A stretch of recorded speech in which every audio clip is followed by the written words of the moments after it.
Hi everyone, how's it going? It is your pal Sal here, and today I have a new series of videos I'm starting. So I've recently turned my my channel into a very pop music oriented channel, but me being who I am and me being the man of many, the Renaissance man I am, my true love and beginning love, they lie to a lot of things, but it truly begins with theater. I love musical theater. I graduated with a degree in musical theater, and the one thing that I've just been reflecting on because of the coronavirus situation, it's probably going to be a long time before I see a concert or a show. So I decided that it would be best to just start reliving because that's all I can do is relive my experiences seeing shows and concerts.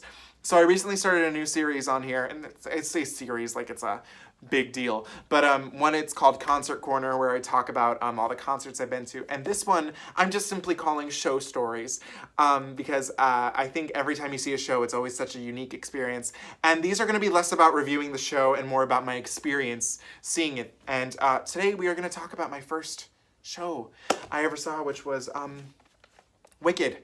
So let's begin with this, guys. I don't know when my love for musical theater started. It really began with opera. I went to a horrible elementary school called St. Laborious. It is no longer in function. And we did this cool thing, though. It was called Opera in the Classroom, and it was basically this lady from the lyric opera who is still alive and kicking. She's incredible. Her name is Marie Ifolo. It basically, you do opera in the classroom, and basically it's like we put on a performance and we lip sync to the opera tracks. And so I began to fall in love because I loved the music. We did the Barber of Seville, and I loved the music in it. And I was just like, this is great stuff. And slowly, somewhere out of there, my development love for musical theater came in. And I don't remember when I first heard about Wicked.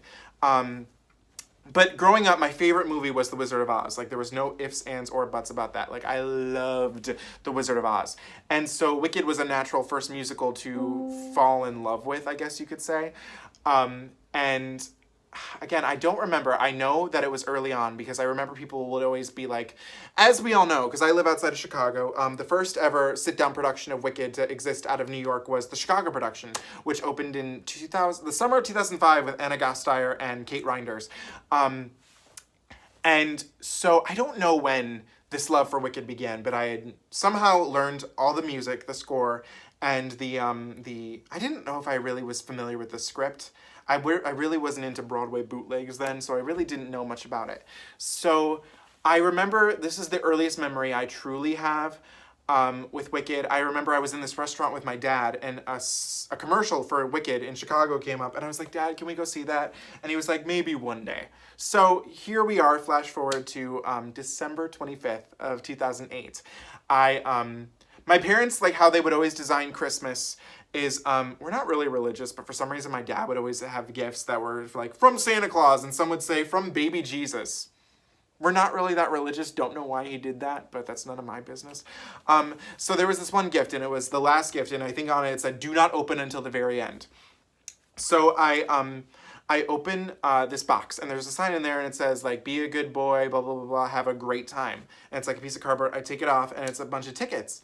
And it is 4 tickets to go see Wicked, the musical, in Chicago. And I remember I freaked out. I'll insert some photos right over here of me freaking out, like when I opened the box. It was just incredible. Like I was like, I'm about to see my first ever Broadway show. And yes, I know that it was the Chicago sit-down production, same freaking thing. That was when the set was, the sit-down set, so it looked exactly the same.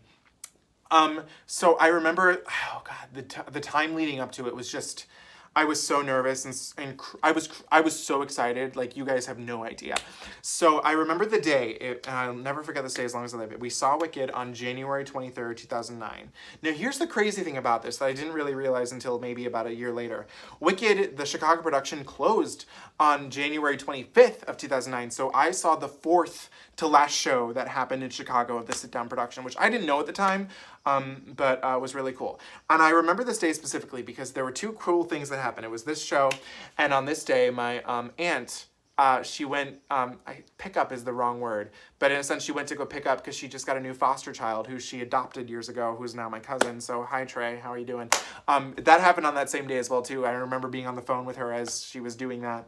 So we were on our way to the Oriental Theatre in Chicago, and so I had been to Chicago before, but this was like the first time I truly realized that I was going to like a city. And I don't live far outside Chicago. I live like 45 minutes outside of it, so it's not that far.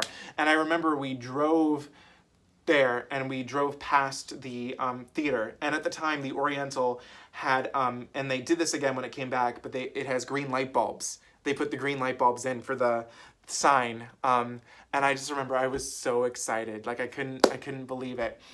So we drive past, and I now know this from later in life, because on the Randolph Street, there's also the Cadillac Palace Theater. And I remember we drove past the Cadillac Palace Theater. For some reason, we parked in the Cadillac Palace Theater parking space and not the Oriental. Don't know why.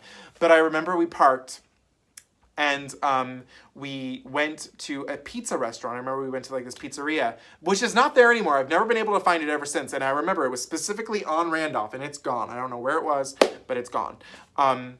And so we had dinner. I remember I was just so excited. I could not believe that this was happening. We ate dinner, and then we went over to the theater at the Oriental. And I remember like we got there a little. We weren't like late, but the way that Chicago theaters work and I believe it still worked at this time too. So say the show starts at 8, the doors to get inside the actual like beginning parts of the theater, like the what's it called? I don't know what is the word? Lobby. We'll go with lobby area. They open those doors at say 7:15, and then they open the doors into the actual theater not until 7:30, and then they let everyone in and all that. So I remember we were stuck outside because there was a lot of people there, and like we were waiting in the cold like to go in. I remember some guy was like, "Tickets? Does anyone have any extra tickets?" And then I remember we go in. I get my ticket scanned, and unfortunately we had like the paper Ticketmaster tickets. Unfortunately, I don't have them anymore. So our tickets were actually, we were in the middle front balcony, if that makes sense to you. So we get into the theater, and I'm blown away, as I am every time I go to the Oriental Theater. I remember just this, I was like, this is gorgeous. Like, this is beautiful. And so then we go upstairs, like to the waiting area to get into our seats. And then I'm like, Dad, we have to go to the souvenir shop because I want to buy the CD. And my dad was like, Sal, why don't I just buy you my dad knew more than I did, and he always will. He was like, you should buy the program. The program looks really cool. We can go to like somewhere else and just get you the CD there. And I was like, no, I must buy the CD here. I have to own the CD from here. And I still own it. Look at how poorly beaten up this thing is. But I still have it, bought it at the Oriental Theaters. We paid $40 for this shit. Yeah, my dad was right. So I didn't buy the program, and I regret it to this day. My sister bought what was it? It was the wand, like Glinda's wand, which was expensive too. I tried to steal it from her, but that thing is long gone. It's so past dead. It's ridiculous. So then we go back up, and then the doors open to go into the theater, and I just remember this sense of, I was in shock when I saw that stage live in person. And they handed us our playbills, which I have right here. I only have 2 left. I got rid of I had 4 because they all gave theirs to me. And I just remember, because I was familiar, I was very familiar with the show, just not completely familiar. I knew everything that was going to happen. I knew where she was going to fly and all that shit. So I want to give a shout out to the cast I saw, because I saw a pretty freaking cool cast for Wicked who've all gone on to do great things. So let's just go through it real quick. My Elphaba and Glinda were the one and only Dee Rossioli and Tony-nominated Analea Ashford. I saw them as Elphaba and Glinda. That's crazy to me. I love Miss Dee Rossioli. I finally got to meet her years later when she was the standby for Cher in the Cher Show. I met her twice. She's an incredible, sweet human being. I love her. Honestly, my favorite Elphaba. She was my first Elphaba, so she's always going to be my favorite. And the Analea Ashford, oh my God, you're kidding me. And then I saw Barbara Robertson and Gene, I've never been able to say his name, Gant as the Madame Morrible and... oh my God, the wizard. And then I saw Christopher Cusick as Fiyero, and that's really cool because I'm friends with him on Facebook. He does a lot more directing and stuff now. He was so good. like I said, I'm friends with him on Facebook, so there's that. And then here's some other cool things. The standby for Elphaba was Jennifer Denoya, who is still, to this day, doing Elphaba. Incredible. I ended up seeing her years later as Elphaba, which was really cool. And then just some cool things in the cast. In the ensemble, Carrie Blanchard was in it, and I believe she's still performing in Wicked 2 in the ensemble. Anne Brumel, who ended up playing Elphaba later, was in this cast. I just want to make sure I get everything right. I want to see if any of the names are familiar. Michelle London, who ended up doing Glinda later. Okay, that's about everyone that I know. But here's the other crazy thing. K. Todd Freeman was my Dr. Dillamond, and he's gone on to, I believe, do the Series of Unfortunate Events TV show, which he was really good in.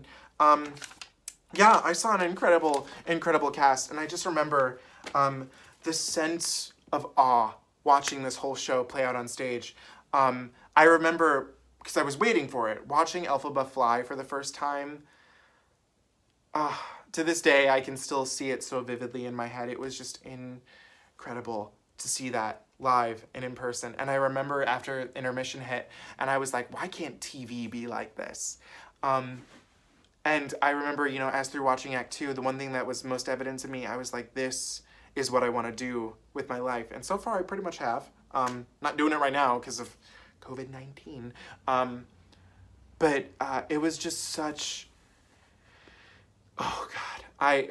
When I go back to that night, it's crazy. It was one of the last big events that my family had before they divorced a few years later, my parents. But I just remember, I will never forget it because it was just such an incredible night. And I remember I was crying by the time the finale rolled around. Yeah, I've gone on to see Wicked, I believe 6 times now, since this first time. And every time, I should say every time it gets better. I don't agree with that because I'm actually I'm kind of a little Wicked out. But this first time was just, it was honestly one of the most important nights of my life. And I'm so grateful to everyone who I saw in the cast who was there that night. And it's crazy. I lucked out that I saw it right before it closed. And I don't think my parents really truly realized that either. My dad just bought us tickets, because he knew I wanted to see it. We never had done anything like that before. I had seen theater before, but never Broadway-esque theater. And it was just so cool. I'm never going to forget that night as long as I live. And I hope, I treasure every time I do see Wicked, I truly do. And yeah, that was my first experience at a musical theater show. And it was Wicked. And I thank you guys so much for watching this with me. In case you're new to this channel, I just want to make a quick announcement here. I am doing a major Broadway merch giveaway. It was supposed to end on May 31st. I am now officially extending it to June 31st because I want a couple more people to join it. So if you're just seeing this video, go give it a look and join in on the fun. And as always, do not forget to comment, like, and subscribe. Follow me on Instagram at Salvador J. Rocha, and I will see you guys very soon. And just remember to continue always defying gravity and never listen to what people tell you to do.